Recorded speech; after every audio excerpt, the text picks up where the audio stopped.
दुर्भाग्यपूर्ण है। इस मॉनसून के समय में, आपदा के समय ये विचार हुआ कि सदन गैरसैंण में चले।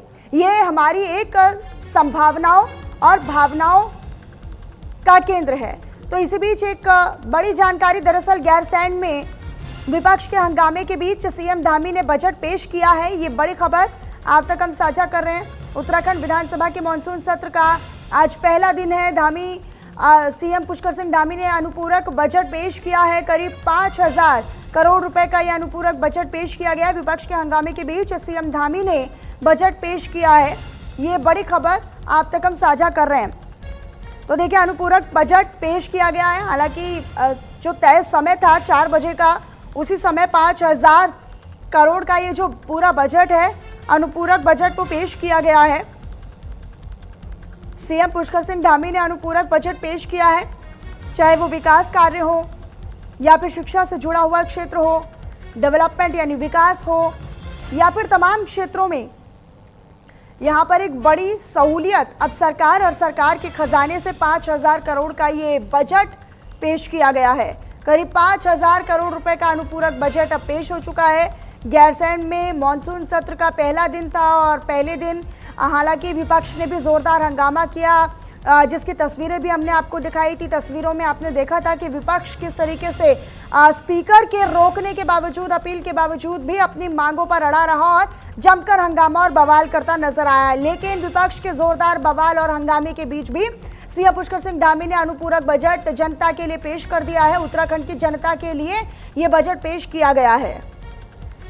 तो ये बड़ी खबर आप तक हम साझा कर रहे हैं। हालांकि बजट का जो रूप है वो 5,000 करोड़ का है और इसी 5,000 करोड़ रुपए का बजट जो है वो अनुपूरक बजट के तौर पर पेश किया गया है। निश्चित तौर पर उम्मीदें हैं, अपेक्षाएं हैं कि सरकार इस बजट से लोगों को सहूलियत देगी, लोगों को व्यवस्थाएं और सुविधाएं देने का काम करेगी। और ख़ास तौर पर पर्यटकों के लिए या फिर पलायन रोकने के लिए जो तमाम कदम, जिनके दावे वादे सरकार अब तक करती आई और तमाम जो निर्माण कार्य हैं और तमाम योजनाएं हैं, उनको भी ये बजट दिया गया है। तो हर एक क्षेत्र में विकास हो, हर एक क्षेत्र में डेवलपमेंट हो, इसी मंशा के साथ यह अनुपूरक बजट जो है वो पेश किया गया है। सीएम पुष्कर सिंह धामी ने अनुपूरक बजट गैरसैंण में विधानसभा सत्र के दौरान, मानसून सत्र के दौरान पहले दिन आज पेश किया है। करीब 5,000 करोड़ का ये अनुपूरक बजट है जो कि उत्तराखंड की जनता के लिए लाया गया है। हिमांशु मेरे साथ, मेरे सहयोगी जुड़े हुए हैं लाइव, इसी पर अधिक जानकारी वो देंगे। हिमांशु, जरा बताइएगा कि अनुपूरक बजट, चूंकि जैसे कि आप लगातार जिक्र भी कर रहे थे कि 5,000 करोड़ का होगा, क्या क्या बड़े योजनाएं, क्या क्या बड़े परियोजनाएं, क्या क्या बड़े प्रोजेक्ट्स की उम्मीद अब लगाई जा सकती है? किस क्षेत्र को क्या मिला? बजट की अगर बात कर ली जाए तो अनुपूरक बजट जो है सदन के पटल पर रखा गया और उसके तुरंत बाद जो है सदन को कल 11 बजे तक स्थगित कर लिया गया, क्योंकि जो विपक्ष है वो लगातार हंगामे कर रहा था। और क्योंकि अनुपूरक बजट अभी सिर्फ पेश हुआ है, कितना किस विभाग को मिला है, किस योजना को मिला है, इस पर अब चर्चा की जाएगी। और ये जब मुख्यमंत्री पुष्कर सिंह धामी खुद इस बजट के बारे में चर्चा करेंगे तो वो पूरी तरीके से बताएंगे कि किस विभाग को विभागवार कितना बजट आवंटित किया गया और किस योजना के लिए कितना बजट आवंटित किया गया। इसके साथ ही अगर बात कर ली जाए तो आज का दिन काफी हंगामेदार रहा। बार बार सदन की कार्रवाई स्थगित होती रही। तकरीबन 5 से 7 बार जो है कार्रवाई स्थगित हुई है। और इसके साथ ही जब मुख्यमंत्री पुष्कर सिंह धामी अनुपूरक बजट को लेकर विधानसभा के पटल पर खड़े हुए तो साफ तौर पर देखा जा रहा था कि जो विपक्ष है वो लगातार हंगामा कर रहा था और लगातार एक ही मांग कर रहा था कि जो नैनीताल के डीएम है और एसएसपी हैं उनको जो है सस्पेंड किया जाए या उनका तबादला किया जाए और उन्हें नैनीताल में न रहने दिया जाए। कहीं ना कहीं जो विपक्ष है उसने आज सदन की कार्रवाई नहीं चलने दी है, क्योंकि लगातार वो अपनी मांगों पर अड़े रहे। इस बीच लेकिन सरकार ने जो है अपना अनुपूरक बजट पेश कर लिया है। कल हो सकता है कि इस पर चर्चा जरूर हो, लेकिन विपक्ष की जो कार्रवाई है वो भी देखने वाली होगी कि कल आकर एक बार फिर से हंगामा शुरू करते हैं या फिर वेल पर चढ़ने की जिस तरीके से आज जिद्दत उन्होंने की है, वेल पर चढ़े और जो टेबल है विधानसभा के सचिव की जो टेबल है और जो मॉनिटर वहां पर लगा हुआ था उसे तोड़ने की भी पूरी कोशिश की है। जी लेकिन अगर हम आज की बात करें तो आज बड़ी सौगातें यहाँ पर धामी सरकार जो है वो यहाँ के लोगों के लिए लेकर आई है। अगर हम सिंगटाली पुल का मसला जो कि काफ़ी सालों से अटका हुआ था उसको भी मंजूरी दी गई है, उसमें भी कई करोड़ रुपए की बात ऐसी अब सामने आ रही है कि उसको भी निर्माण, यानी निश्चित तौर पर निर्माण कार्यों पर फोकस और जो लंबित पड़े हुए निर्माण कार्य हैं उनको जल्द से जल्द पूरा किया जाएगा। देखिए, जहां तक योजनाओं की बात है तो मुख्यमंत्री पुष्कर सिंह धामी कोई भी योजनाएं ऐसी होती है जिनसे जनता को लाभान्वित किया जा सकता है उसको तुरंत यानी कि कहा जा सकता है कि त्वरित गति से उसमें जो भी पैसा होता है उसे पहुंचाने का काम करते हैं, रात को सो चाहे जहां से भी देना पड़े, तो ताकि जो जनता की योजनाएं हैं वो पूर्ण तरीके से तय समय पर पूरी हो। कई बार देखने को मिलता है कि बजट तो आवंटित कर दिया जाता है लेकिन बावजूद इसके कि दोबारा बजट की जरूरत पड़ती है, तो ऐसे में जब भी जरूरत पड़े तो सरकार तुरंत जो है पैसे जो है विभागवार बांट देती है। और इसके ठीक है, अपनी नजर आप इस पर हिमांशु बनाकर रखिएगा, शुक्रिया आपका, और आप बने रहिएगा, आगे भी खबरें हैं आपका मैं रुख करूंगी। एक बार फिर से एक अगली खबर का रुख कर लेते हैं। गैरसैंण में मानसून सत्र के पहले दिन हंगामा हुआ। दरअसल कांग्रेस विधायकों ने विधानसभा सचिव की टेबल को पलट दिया।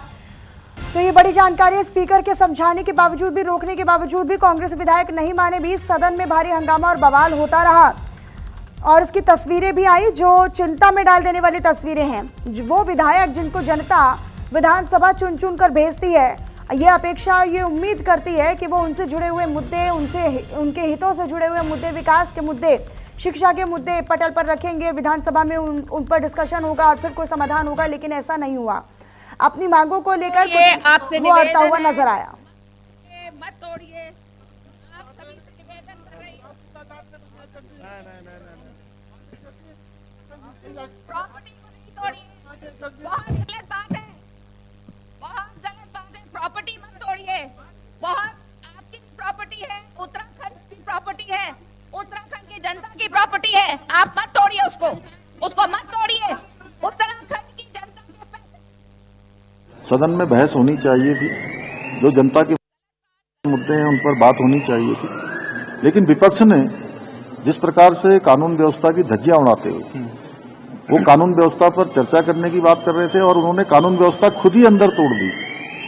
आज पूरा प्रदेश देख रहा है कि किस प्रकार का कृत्य यहां पर पहली बार इस सदन के अंदर हुआ है। हम तो सदन चलाना चाहते थे।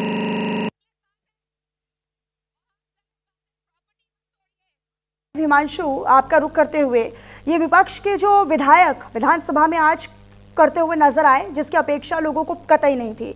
पंचायत चुनाव में हुई धांधली को लेकर राज्य सरकार पर कई तरह के आरोप लगा रहे हैं। वोट चोरी को लेकर एक तरफ दिल्ली में प्रदर्शन चल रहा है, राहुल गांधी रैलियां निकाल रहे हैं, यात्राएं निकाल रहे हैं, तो दूसरी तरफ आज हमने इसका जिक्र जो है इसको लेकर बवाल हमने उत्तराखंड गैरसैंण विधानसभा सत्र में भी देख लिया। जी देखिए, निश्चित रूप से अगर बात कर ली जाए आज के सदन की कार्रवाई की, तो सदन की कार्रवाई बार बार इसलिए स्थगित करनी पड़ी क्योंकि जो विपक्ष है वो लगातार वोट चोरी के नारे अंदर लगा रहा था। इसके अलावा अगर बात कर ली जाए तो कहीं ना कहीं विपक्ष का साफ तौर पर ये कहना है कि प्रदेश की जो कानून व्यवस्था है वो सुदृढ़ तरीके से नहीं चल रही है। इसके अलावा क्योंकि आपदा पर भी चर्चा करना चाह रहा था विपक्ष, सरकार भी तैयार थी आपदा पर चर्चा करने के लिए, लेकिन विपक्ष ने जो है विधानसभा के पटल पर कोई सहयोग सरकार का नहीं दिया और लगातार नारेबाजी करता रहा और बार बार जो है नारेबाजी के कारण जो है सदन स्थगित होना पड़ा। ऐसे में कई सवाल खड़े होते हैं कि जनता ने आपको चुन के भेजा है और जनता ने अगर चुन के भेजा है तो आप जाहिर सी बात है उनके प्रश्नों को जो है सरकार के समक्ष उठाएंगे और सरकार के समक्ष उठाएंगे तो कहीं ना कहीं उनका निराकरण भी मिलेगा। लेकिन अगर परिस्थितियां ऐसी हैं कि आप ही जो है लगातार जो है हंगामे कर रहे हैं सदन के अंदर, सदन को किन चर्चाओं के, किस विषय के चर्चा की मांग कर रहा है विपक्ष? क्योंकि जानकारी की डीएम और एसएसपी को हटाने की भी मांग, उन्हें सस्पेंड करने की भी मांग पर विपक्ष अड़ा हुआ है। जी निश्चित रूप से देखिए, क्योंकि पंचायती राज में धांधली की लगातार विपक्ष बात कर रहा था और आज हाईकोर्ट ने भी अपना फैसला सुनाया है जो भाजपा के पक्ष में है, तो कहीं ना कहीं विपक्ष को ये खुश नागवार लगी है क्योंकि विपक्ष लगातार कानून व्यवस्था को हवाला दे रहा था। जिस तरीके से पंचायती राज चुनाव में नैनीताल में जो है गोली चली है, लगातार यही मांग कर रहा था कि डीएम और जो एसएसपी है नैनीताल के उनको हटाया जाए। इसके अलावा रोजगार शिक्षा की बात विपक्ष कर रहा था और साथ ही साथ जो है आपदा सबसे बड़ा उत्तराखंड इस वक्त आपदाग्रस्त राज्य बना पड़ा है और आपदाग्रस्त राज्य होने के साथ साथ विपक्ष लगातार मांग कर रहा था कि इसके लिए एक दिन भी शायद कम पड़े। इस पर चर्चा पूरी तरीके से होनी चाहिए क्योंकि सभी क्षेत्रों में जितनी भी विधानसभाएं उत्तराखंड में 70 विधानसभा क्षेत्र हैं, 70 के 70 विधानसभा क्षेत्र ऐसे हैं जो इस वक्त आपदाग्रस्त क्षेत्र हैं या आपदाग्रस्त विधानसभा है कहीं ना कहीं। लेकिन आप समझिए कि इस तरह का बवाल किया जाता है, इस तरह का हंगामा किया जाता है तो लोगों के मुद्दे कहीं पीछे रह जाते हैं। बहुत शुक्रिया हिमांशु आपका हमारे साथ जुड़ने के लिए और इन तमाम जानकारियों को साझा करने के लिए। आगे बढ़ते हुए आपको बताया जा हरिद्वार में हिंदुओं की धार्मिक आस्था से खिलवाड़ हो रहा है।